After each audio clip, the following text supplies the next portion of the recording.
Hoje pela manhã nós falamos no capítulo 12 deste livro, que é considerado um dos principais livros que Paulo escreveu, devido ao seu conteúdo, que traz uma edificação muito grande à igreja, no tocante a algumas dúvidas, no tocante a alguns esclarecimentos pastorais que Paulo vai trazer à igreja de Roma, e que serve para nós, porque é uma epístola universal, porque é uma carta que abrange tanto aos gentios, como aos judeus, como a toda a igreja de uma forma universal.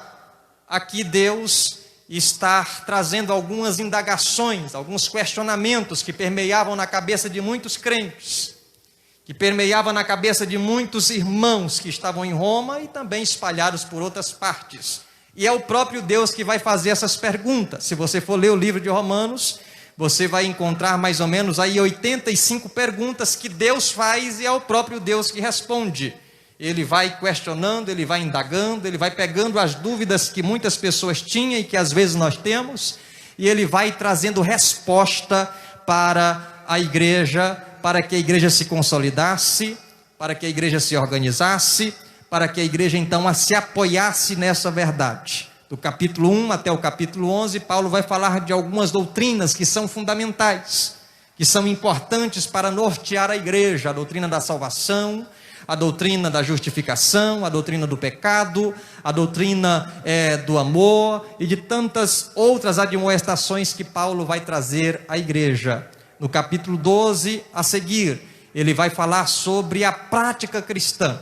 Ele fala da teoria até o versículo 11, e a partir do capítulo 11 ele vai falar a respeito da prática, como que nós devemos nos comportar, como que nós devemos nos policiar, como que nós devemos nos resguardar até a volta. E essa deve ser a preocupação de todo crente: como andar, como se vestir, como falar, como se comportar, como aguardar ansiosamente pela vinda do Senhor, porque a esperança da igreja é essa: Jesus voltar.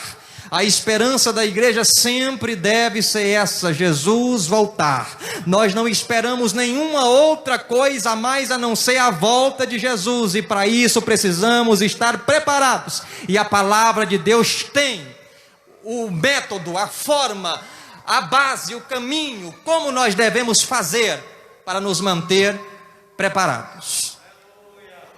Hoje as crianças estão nos ajudando muito, em especial a minha, né? Mas a mãe dele pegou ele agora. Nós precisamos entender que a palavra de Deus tem a base, tem aquilo que é necessário para que nós venhamos caminhar até chegar ao céu. Deus não disse que seria fácil.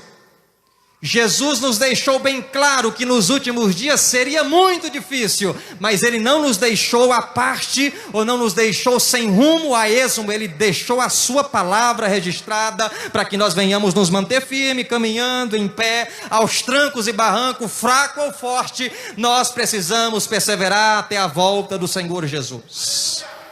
Nós temos na Bíblia aquilo que é necessário para que nós venhamos permanecer firmes até a volta do Senhor Jesus. Se alguém se desviar para a direita e para a esquerda, não é porque Deus não orientou, não é porque talvez o pastor não orientou, é porque deixou de atentar para a palavra de Deus. A palavra de Deus, ela tem o suporte, ela tem aquilo que é necessário para que nós venhamos caminhar até a volta de Jesus, que pode ser até esse culto terminar, que pode ser daqui 10 anos, que pode ser daqui a 20 anos, e independente da circunstância que venha a acontecer, a palavra de Deus já nos diz aquilo que nós devemos fazer para permanecer firme até a volta do Senhor Jesus.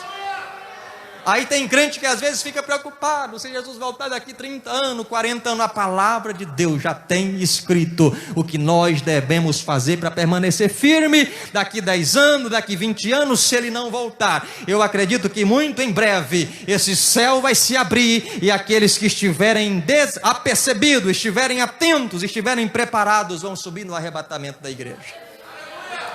No capítulo 12, Paulo vai falar sobre a consagração a Deus. Foi o que nós falamos aqui pela manhã, que o crente deve ter a sua vida consagrada ao Senhor.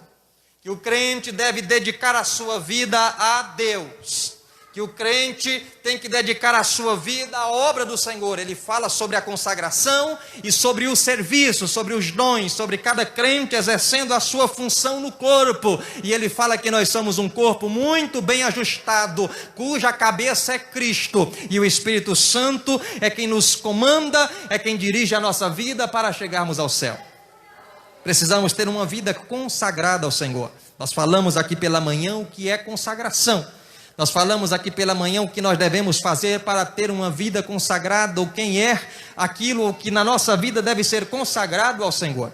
Agora no capítulo 13, Paulo vai começar falando sobre a autoridade, a respeito de como nós tratar as autoridades constituídas, e ele vai então trazer mais uma admoestação à igreja a respeito do amor, a respeito do comportamento que o crente deve ter uns para com os outros. Eu não vou me ater muito a estes primeiros versículos que li, mas não há necessidade de falar isso, que nós não devemos dever a ninguém.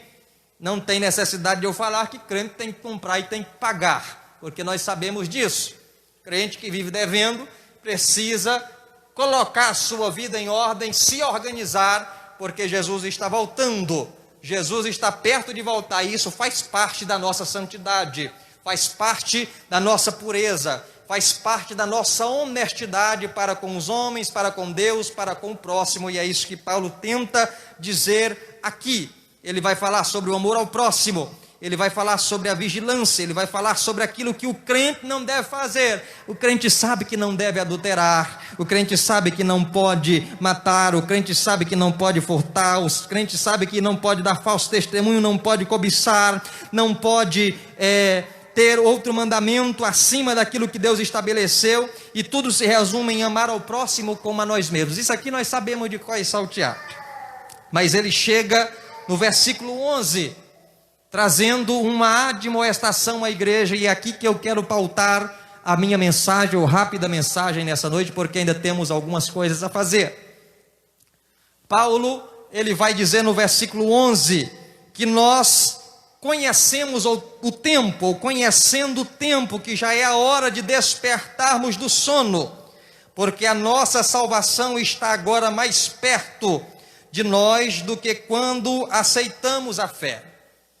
Paulo, ele, embora não caminhou com Jesus, ele, embora não teve um contato como os discípulos teve com Jesus, ele entendia que na última hora, quando Jesus estivesse perto de voltar, haveria um amortecimento, haveria uma acomodação, haveria um sono que pegaria a vida de muitos crentes, levariam esses crentes a ficarem desapercebidos quanto à volta do Senhor.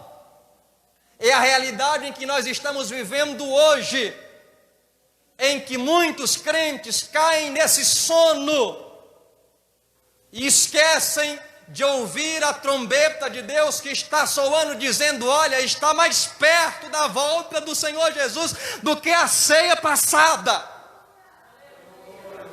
Está mais perto da vinda de Jesus do que quando nós aceitamos a Jesus. Eu há quase 20 anos atrás, você não sei há quanto tempo, mas hoje está mais perto da volta de Jesus do que antes, ou do que esse dia.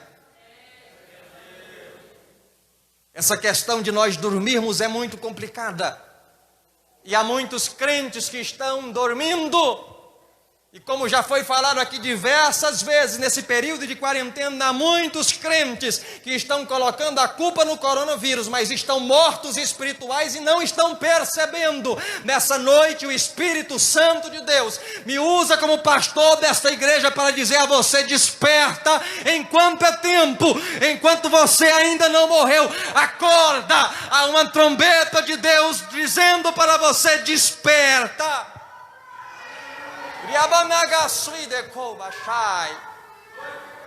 Desperta enquanto é tempo, porque enquanto você dorme, igual Eli dormia, a lâmpada do templo se apagava. Enquanto Eli dormia, a sentença da sua família era decretada e todos morreram, inclusive ele, pelo sono da negligência. por não ouvir os avisos de Deus. Por várias vezes Deus falou: Eli, cuida da tua casa, cuida dos teus filhos, observa a tua família. E ele dormiu, sempre sentado na cadeira. E foi ali que ele caiu e quebrou o seu pescoço sentado na cadeira. Tem crente que é assim. Ele vai dormindo. Tá bom, deixa para amanhã. Desperta, tu que dormes. Levanta-te dentre os mortos. Cristo vai esclarecer você. Nós não podemos dormir ou cair na negligência de dormir, como um dia Sansão dormiu no colo de uma mulher e perdeu a noção do perigo, perdeu a noção do risco, e enquanto ele dormiu, o seu pacto com Deus era quebrado. A sua aliança com Deus era desfeita, porque dormiu no colo de uma mulher endemoniada. E tem muitos crentes que vão dormindo, sem perceber que o seu pacto, a sua aliança com Deus vai sendo quebrada. Mas eu vou ficar aqui dormindo, é o meu benzinho, é o meu amor. E perde a noção do perigo. Quando nós dormimos como um dia Elias dormiu, que o anjo teve que chegar e dar uma sacudida nele, como nós pregamos aqui na ceia passada, quase que ele ia deixar de se alimentar do maná que Deus havia mandado, enviado por um anjo. Nós precisamos ter cuidado, para não ser como as 10 virgens, que adormecendo, algumas delas não estavam preparadas para a volta do Senhor. Porque tem alguns crentes que dormem, mas pelo menos ele tem um pouquinho de reserva. Mas tem outros que dormem e não estão nem aí. Tem alguns crentes que dormem e ele não está nem aí. Ele não tem azeite, ele não tem unção, ele não tem graça, ele não tem óleo. Mas ele está dormindo e deixa eu dormir. Há outros que acham que porque tem reserva pode dormir e ficar roncando. Eu já orei muito, eu já preguei muito, eu já fiz muito, então eu tenho o direito de dormir. Jesus está tardando demais. Cuidado, cuidado, porque óleo vaza, evapora, se estraga. E nós precisamos estar sempre nos renovando na presença de Deus. Cuidado com o sono, porque a trombeta pode tocar e você pode não ouvir a voz do Senhor chamando o seu nome. Você pode não escutar a voz do Senhor chamando o seu nome. A trombeta está tocando. Quem tem ouvido para ouvir, ouça. Mas o negócio é que às vezes nós nos acostumamos com o barulho da trombeta e vamos dormindo. Já viu criança, quando você faz barulho lá na sua casa, ele acorda, não é assim? Agora você coloca o barulho o dia todinho, chega uma hora que ele vai acostumar com o barulho e ele vai dormir. É igual da igreja, faz barulho, o som é alto, ou às vezes a banda toca, mas ele vai acostumando, daqui a pouco ele dorme. Se for lá na sua casa, você chegar e tocar a bateria, ele acorda, desperta. A gente acostuma com o barulho às vezes, e tem pessoas que vão acostumando, os sinais estão mostrando que Jesus vai voltar, e ele vai dormindo. O Espírito Santo nessa noite ecoa nesse templo como uma voz dizendo: desperta, desperta, desperta, desperta, acorda. E tem crente, irmão, que às vezes finge. Já viu crente na igreja quando finge que está acordado? Ele fechou e ele fica, Jesus, ele está dormindo. Ele disfarça, tem crente que disfarça, ele está morto, está dormindo, mas ele está disfarçando, ele está na pose. Eu já vi crente na igreja desse jeito. Amém, Jesus. Aleluia. Eu lembro de um pastor presidente meu que foi contar um testemunho, a primeira igreja que ele dirigiu. Lá tinha um copastor, só tinha ele de obreiro. E ele dirigia o culto e dormia. Ou então, quando estava dirigindo o culto que ele ia pregar, ele dormia antes, e quando pregava ele acordava. E o pastor se incomodou com aquilo e fez uma oração: Senhor, faz alguma coisa, não deixa esse homem dormir não, o povo está murmurando, o povo está reclamando. E aí um dia esse irmão começou a dormir no culto, o pastor pregando. Ele dirigiu o culto, sentou na cadeirinha e foi dormir. E aí de repente ele tem um sonho com uma jumenta correndo atrás dele. E ele saiu no meio da igreja: sai jumenta, sai jumenta. Tem crente que às vezes fica dormindo, irmão, disfarçando. Eu estou quase cochilando. É igual no volante, você está lá dirigindo, daqui a pouco você dá uma pescoçada e você bate o carro. Você pensa que você está acordado. Você pensa que está tudo ok. E uma piscada, um vacilar, nós caímos no sono e perdemos às vezes a nossa vida. Cuidado, a nossa vida espiritual é assim. Paulo está nos orientando, já é tempo, nós conhecemos o tempo, e se tem alguma coisa, irmão, que conhece o tempo é a igreja. Tem crente que se faz de besta, mas nós sabemos que Jesus está perto de voltar. Tem crente que não está entendendo, mas nós sabemos que Jesus está perto de voltar. Então desperta, acorda, tira o sono, se espreguiça, joga essa frieza para o lado e diz: a partir de hoje eu estou despertado e vou resplandecer, porque o Senhor me chamou para resplandecer em meio às trevas. Crente, irmão, resplandece. É o primeiro sintoma de quando o crente desperta. É o que Paulo vai dizer em Efésios: desperta, acorda, porque Cristo vai resplandecer, vai esclarecer vocês. Um crente, irmão, que está despertado, ele reflete o brilho do Espírito Santo, ele reflete a glória de Deus aonde ele passa. As pessoas olham para ele e dizem: esse aí é crente, esse aí tem a marca de Deus, esse aí está com fogo aceso, está com a lamparina acesa, porque está despertado. Agora tem crente, irmão, que o povo olha: mas o que está acontecendo com o irmão? O irmão está tão assim. Tem gente que pergunta para mim: pastor, o fulano, o ciclano. Eu falei: não sei, irmão, é o corona. Pastor, e a fulana? É o corona, irmão. A gente tem que fingir que acredita. A gente tem que fingir que está aceitando. Desperta. Porque quando nós estamos vivos, a igreja percebe que nós estamos vivos. Nosso irmão percebe: aquele crente ali está na oração, está só o fogo puro. Está o fogo puro, está uma brasa viva, acesa na presença de Deus. Isso, irmão, as pessoas lá fora também vê. Quando o crente, irmão, está servindo a Deus de verdade, resplandecendo em meio às trevas, as pessoas olham e dizem: ali está um crente, está um homem de Deus.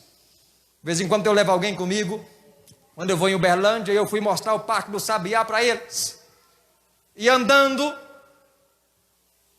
e lá eu andando com eles, e de repente passou um grupo de jovens, e aí falou assim: o pastor veio pregar na praça, ó o pastor ali, ó, porque eu estava vestido como crente. E eu não tenho um guarda-roupa, para ir para o Parque do Sabiá, outro para ir para a escola, outro para ir para o serviço, outro para ir para o casamento, porque tem crente que tem um guarda-roupa para cada coisa. Para cada coisa. Se alguém me chamar para roçar juquira, eu só tiro o terno aqui e vou, irmão, com essa mesma roupa, com esse mesmo sapato, não tem problema. Se alguém chamar para ir para o hospital, para qualquer lugar, eu vou com essa mesma roupa. Tem crente que tem dificuldade.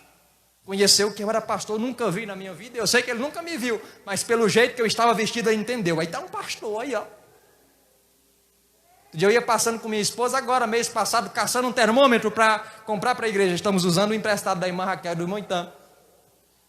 Aí passando, tinha um mendigo sentado na porta, perto da farmácia, conversando com outro mendigo. Ele virou aí, ó. Vai passando um pastor aí, ó. Esse aí é pastor. E olha que eu não tenho nem cara de pastor, né? É um cara de criança, como o povo diz. Mas quando a gente está vivo, a gente resplandece, a gente não passa por desapercebido. Quando a gente está morto também. A gente está morto também. As pessoas percebem: isso aí era crente, mas era tão uma bênção na igreja, mas agora, então desperta. Acende a tua lâmpada nessa noite com a presença do Espírito Santo. Você foi chamado para resplandecer em um mundo de trevas. O mundo está em alvoroço, está assim, está assado. Eu vou continuar brilhando, marchando para o meu alvo, que é Cristo, até a volta do Senhor Jesus.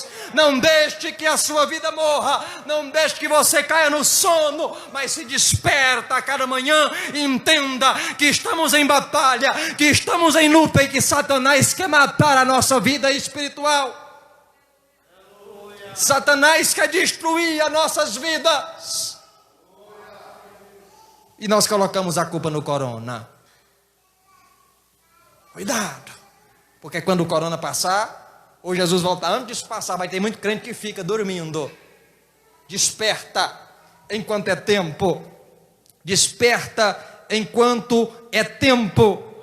Uma igreja que está despertada é uma igreja que resplandece em meio às trevas. É uma igreja que se sobressai.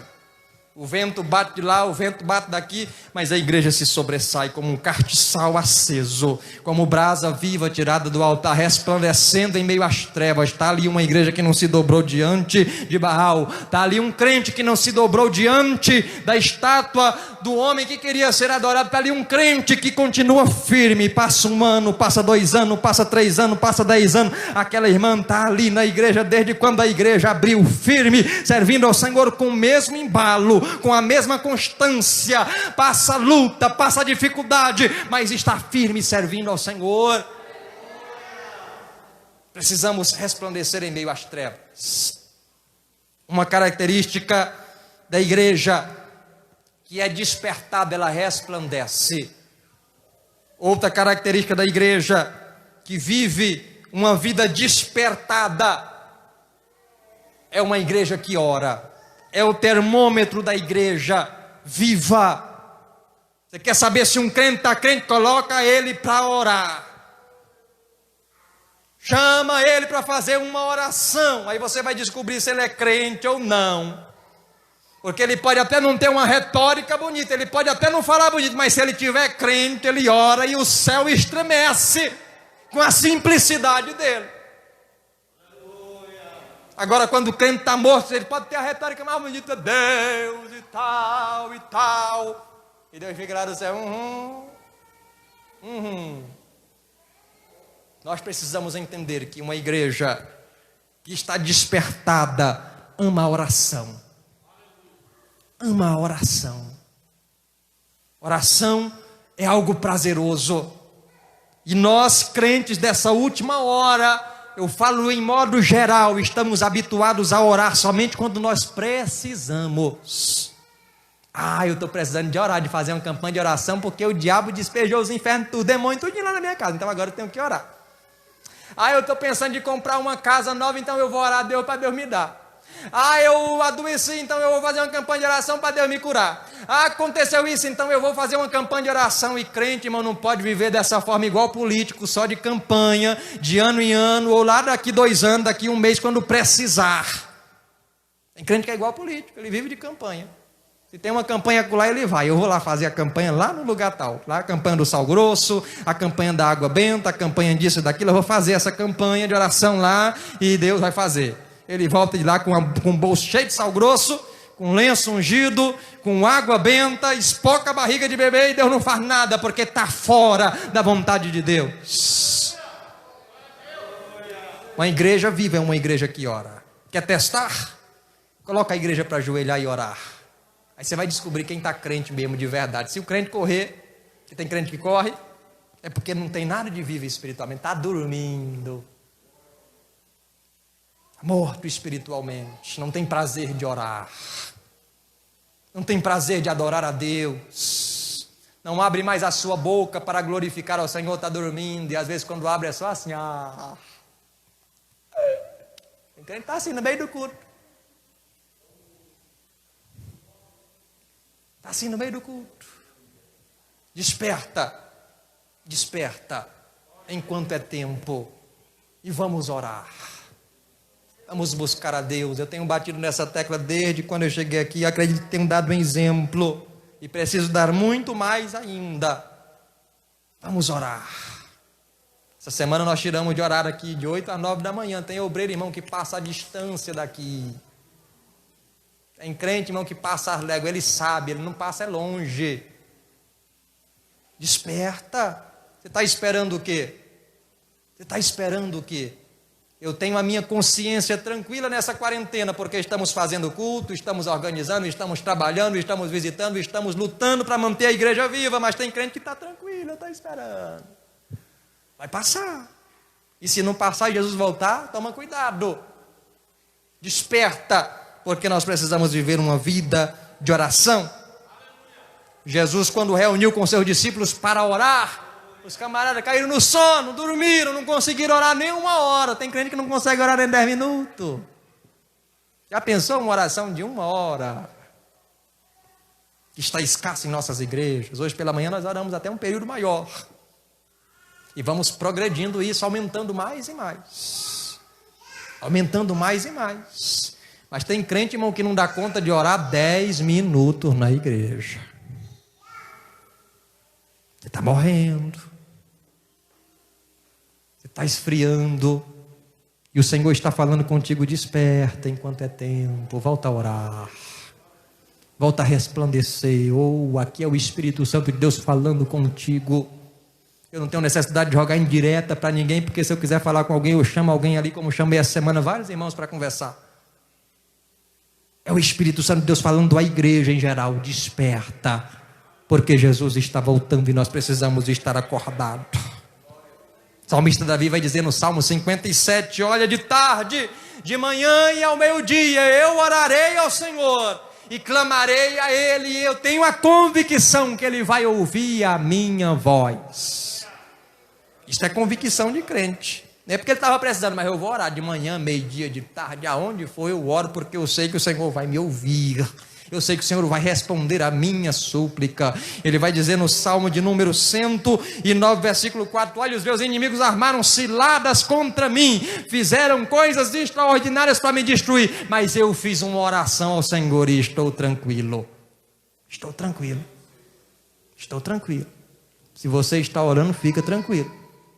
Agora, se não está, desperta, porque Deus quer uma igreja despertada. A oração é tão importante que a Bíblia vai dizer que lá no céu tem um anjo com uma taça cheia de oração de crente. Apocalipse capítulo 5, versículo 4. Um anjo que João viu naquela visão com uma taça cheia da oração de crente. Como é que está a tua taça no céu? Está cheia, está vazia?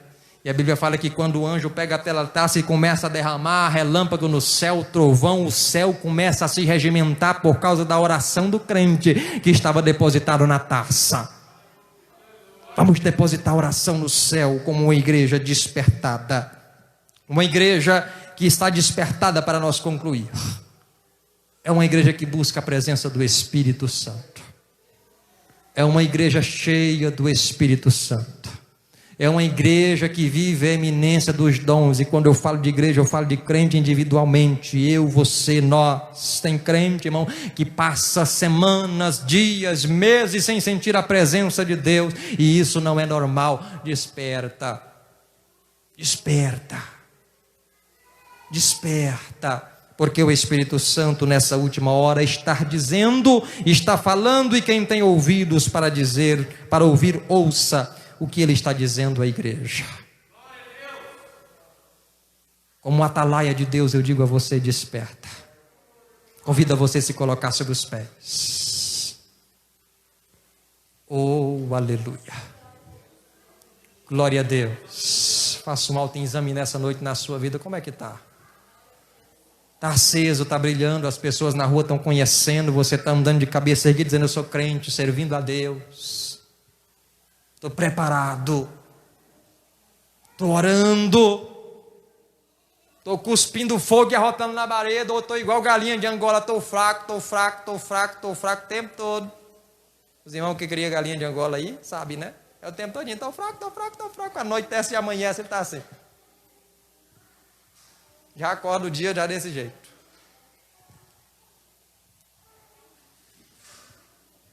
Desperta. Eu deixo essa palavra como pastor da igreja. Tem coisas que eu não posso fazer, mas o Espírito Santo faz. Aquilo que é para mim fazer, eu não fazer.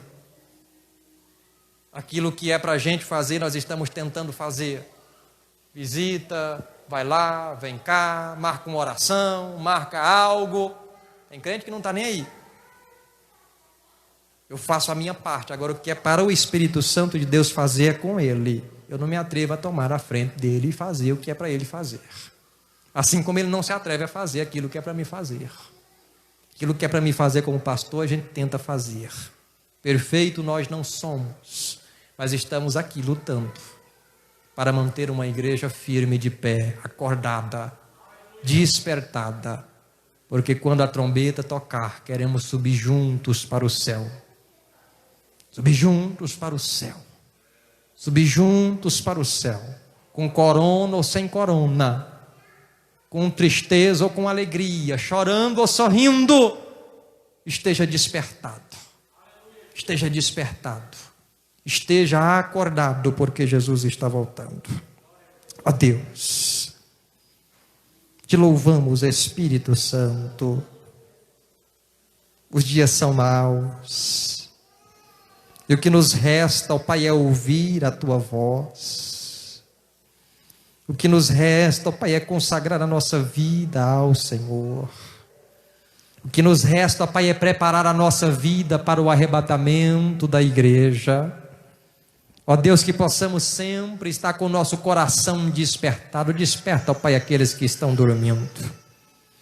Desperta, ó Pai, aqueles que estão, ó Pai, no sono da negligência, negligenciando, ó Pai, aquilo que o Senhor os chamou para fazer, negligenciando, ó Pai, aquilo que o Senhor os chamou para ser um crente verdadeiro, autêntico, que ora, que busca a Tua presença. Eu sei, ó Pai, que muitos talvez podem estar inconformados com a palavra, ó Pai, que às vezes sai da nossa boca, mas sei, ó Pai, que é o Teu Espírito Santo despertando a Tua igreja. E aquilo, ó Pai, que o Senhor nos ordena a falar, ó Pai, que possamos sempre estar falando como uma trombeta. E aqueles, ó Pai, que têm ouvido espiritual para ouvir, ó Pai, que possam estar com os ouvidos abertos. Como anjo, ó Pai da igreja, eu oro te apresentando cada crente. Eu oro, ó Pai, te apresentando cada membro, cada congregado, ó Pai. Há alguns que nos assistem, há outros, ó Pai, que nem fazem questão disso mais. Há muitos, ó Pai, que estão vindo no templo, há outros que não estão vindo, ó Pai, porque não querem vir, porque estão, ó Pai, atrelados a outras coisas. Ó Espírito Santo, vai e toca onde eu não posso tocar. Alguns eu já visitei, alguns eu já orei, alguns eu tenho pedido, ó Pai, mas tem coisas que somente o Senhor pode fazer. Faz, ó Pai, nessa noite. Espírito Santo, acende a chama espiritual deste crente, que já não consegue orar mais. Aviva, ó Pai, o coração deste homem, desta mulher, como no vale de ossos secos, ó Pai, o Senhor levantou um grande exército. Levanta, ó Pai, um grande exército nesse lugar, com uma vida viva, com uma chama acesa, com uma tocha acesa, ó Pai. Aqueles que não conseguem mais falar em línguas estranhas, desperta, Senhor, nessa noite. Aqueles, ó Pai, que têm dons do Teu Espírito, ó Pai, mas estão escondendo, ó Pai, o seu talento em um lenço, arrumando uma desculpa. Que o Senhor desperte nessa noite, ó Pai. Que o Teu Espírito Santo desperte nessa noite a Tua igreja, porque precisamos estar preparados, ó Pai, para um prestar de contas com o Senhor. Dá-nos graça, dá-nos força para romper. É o que nós te pedimos, ó Pai, em nome do Senhor Jesus. Amém e amém. Ainda de pé, os irmãos que estão escalados para servir a Santa Ceia, por favor, estejam apostos. Primeira carta que Paulo escreveu aos